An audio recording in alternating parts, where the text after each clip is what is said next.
Assalamualaikum warahmatullahi wabarakatuh. Saya Arga Sebastian dari kelompok 6 beserta dua teman saya yaitu Agus Vita dan Zaki Fatur Roman akan menyampaikan materi tentang Alkitab Zimmi dalam hukum kewarganegaraan modern. Alkitab berarti pemilik kitab suci, orang yang mempunyai kitab. Sebutan bagi komunitas yang mempercayai dan berpegang kepada agama yang memiliki kitab suci yang berasal dari Tuhan selain Al-Quran. Namun, dalam hal ini Imam Syafi'i menegaskan bahwa yang dimaksud Ahlul Kitab hanya terbatas pada dua golongan saja, yaitu golongan Yahudi dan Nasrani dari Bani Israel. Pembicaraan tentang Ahlul Kitab dalam kajian fikih antara lain mengenai cakupan pengertiannya, hukum menikahinya, dan hukum memakan sembelihannya. Berikutnya adalah Zimmi. Zimmi adalah orang-orang non-muslim merdeka yang hidup dalam negara Islam yang sebagai balasan karena membayar pajak perorangan, menerima perlindungan dan keamanan. Hukum mengenai Zimmi berlaku di sebuah negara yang menjalankan syariah Islam. Mereka dipandang sama dalam kedudukan dengan kaum muslim. Islam menyamakan kaum muslim dengan mereka hanya dalam sebuah kemanusiaan. Pada soal-soal yang berhubungan dengan akidah atau kepercayaan diberikan kebebasan untuk memeluknya. Apabila menyamakan mereka dengan kaum muslim merupakan bentuk ketidakadilan, tidak adanya paksaan bahwa non-muslim memeluk atau masuk Islam. Seseorang menjadi zimmi karena adanya sebuah perjanjian keamanan yang dapat menetap selamanya di Dar al-Islam. Ada dua sebab yang menjadikan seorang non-muslim menjadi zimmi. Yang pertama, non-muslim yang memasuki kawasan Islam dan tinggal untuk selamanya serta meminta jaminan keamanan. Dan yang kedua, apabila terjadi perang terhadap Islam dan kaum muslimin kemudian mereka berhasil dikalahkan oleh kekuatan Islam, maka mereka tetap mendapatkan jaminan keamanan serta tetap berada pada agama dan berdiam di negara mereka. Di sini pemerintah Islam akan melindungi mereka dari setiap serangan maupun hinaan dari manapun datangnya. Al-Zimmah diwajibkan membayar jizyah. Zimmi dalam kewarganegaraan modern. Pada zaman modern, terutama setelah diumumkan Deklarasi Hak Asasi Manusia, sistem kenegaraan di dunia berubah secara signifikan. Penaklukan atau ekspansi menjadi hal yang sangat dicela di dunia. Kebebasan individu dari keterjajahan sangat dijunjung tinggi. Hal ini berdampak besar kepada pola kewarganegaraan seseorang dalam sebuah negara. Kewarganegaraan seseorang sudah tidak didasarkan pada kekuasaan ras dan bahkan agama.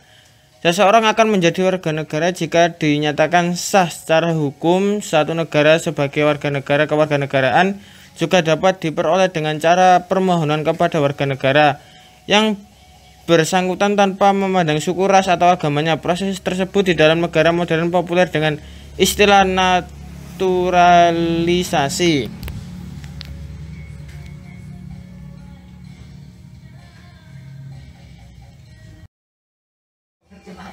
Dasar dalam menetapkan kewarganegaraan negara modern bukanlah ideologi, namun paham sekuler tentang persamaan dan kebebasan semua manusia tanpa membedakan agamanya, dan setiap negara mempunyai kebebasan dan kewenangan untuk menentukan asas kewarganegaraan mana yang hendak dipergunakan. Dalam menerapkan asas kewarganegaraan ini dikenal dua pedoman, yaitu asas kewarganegaraan berdasarkan kelahiran. Dari sisi kelahiran ada dua asas kewarganegaraan yaitu sering dijumpai, yaitu lus soli tempat kelahiran dan lus sanguinis keturunan. Asas kewarganegaraan berdasarkan perkawinan. Dalam penentuan kewarganegaraan dari sisi perkawinan dikenal pula yaitu asas kesatuan hukum dan asas persamaan derajat.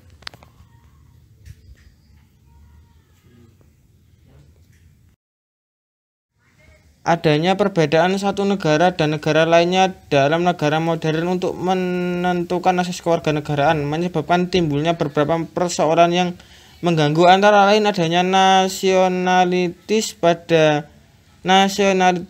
ganda, tuna kewarganegaraan dan sengketa nasionalitas mengenai wanita-wanita kawin. Dalam negara modern, kewarganegaraan dapat hilang karena pelepasan atau penolakan melalui pencabutan atau tinggal lama di luar negeri, sedangkan kewarganegaraan dalam Islam klasik dapat hilang karena murtad keluar dari Islam, juga dihimi yang melanggar perjanjian atau menetapkan di Dar al-Harb.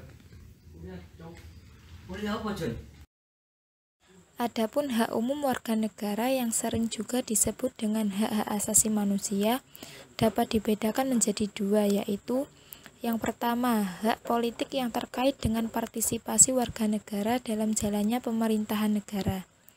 Dalam konteks negara modern yang demokratis, siapapun dapat menduduki jabatan tertinggi.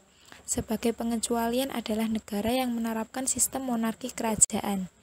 Dalam negara monarki yang menjadi raja adalah keluarga kerajaan, sedangkan hak memangku jabatan yang dalam negara Islam klasik, ahlu al-dhimah, tidak diperbolehkan menduduki jabatan khalifah. Karena pihak yang berkuasa di negara Islam adalah orang-orang Islam, dan jabatan ini dalam pelaksanaannya erat hubungannya dengan akidah tersebut. Hak berikutnya adalah hak berpendapat. Hak berpendapat ini biasanya tertampung dalam sistem keterwakilan. Dalam konteks negara Islam, orang-orang yang mewakili rakyat untuk menyampaikan pendapatnya disebut dengan ahlu halli wal aqdi, dan dalam konteks negara modern disebut dengan parlemen. Yang kedua yaitu hak-hak sipil. Hak-hak sipil ini adalah hak warga negara sebagai individu. Hak-hak tersebut antara lain hak mendapat perlindungan, hak kebebasan, kebebasan berkeyakinan, dan mendapat perlakuan yang sama. Dalam negara Islam klasik dan modern, terkait hak perlindungan dan jaminan sosial ini sama.